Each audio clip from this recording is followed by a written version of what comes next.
ആണ്ടുവട്ടം 1-ാം വാരം വെള്ളി. തിരുവചനം: അവൻ അവരോട് വചനം പ്രസംഗിച്ചുകൊണ്ടിരുന്നു. അപ്പോൾ 4 പേർ ഒരു തളർവാദ രോഗിയെ എടുത്തുകൊണ്ടുവന്നു. മാർക്കോസിൻ്റെ സുവിശേഷം 2-ാം അധ്യായം 2-3 തിരുവചനങ്ങൾ. വലിയ തുറ ഇടവകയിൽ ഇടിമിന്നൽ ഏറ്റ് കടലിൽ മരിച്ച റൊളുദോൻ്റെ മൃതശരീരം കരയ്ക്ക് എടുത്തപ്പോൾ ഓടിക്കൂടിയവരുടെ കൂട്ടത്തിൽ ബാലനായ അലക്സും ഉണ്ടായിരുന്നു. ആ ചിത്രം അവൻ്റെ മനസ്സിൽ അന്ന് ഒരു നൊമ്പരമായിരുന്നു. വർഷങ്ങൾക്ക് ശേഷം സെൻറ്റ് ജോർജ് കുരിശടിയിൽ പ്രാർത്ഥിക്കുവാൻ ഒരുമിച്ച് കൂടിയ യുവതി യുവാക്കന്മാർക്ക് ഒരു ആഗ്രഹം: എന്തെങ്കിലും നന്മ ചെയ്യണം. ഒരു വിരുദ്ധൻ പറഞ്ഞു, പാപങ്ങൾക്ക് നമുക്ക് വീട് വെച്ചു കൊടുക്കാം. പിന്നെ താമസിച്ചില്ല, ചെറുപ്പക്കാർ പിരിവിന് ഇറങ്ങി.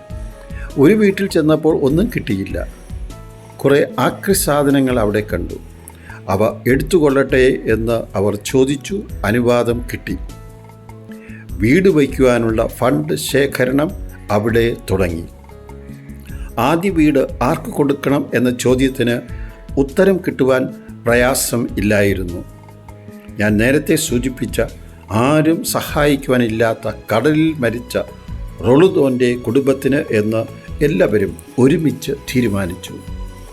സമാനമായ ഒരു ചിത്രം ഇന്നത്തെ സുവിശേഷത്തിലും നാം കാണുന്നുണ്ട്. ഒരു തളർവാദ രോഗി തളർന്ന് കിടക്കുകയാണ്. ആരും സഹായിക്കുവാനില്ല. എന്നാൽ ദൈവത്തിന് ഒരു പദ്ധതിയുണ്ട്. അതാണ് 4 പേർ വന്ന് രോഗിയെ കിടക്കയോടുകൂടി എടുത്തുകൊണ്ട് പോകുമ്പോൾ നാം കാണുന്നത്.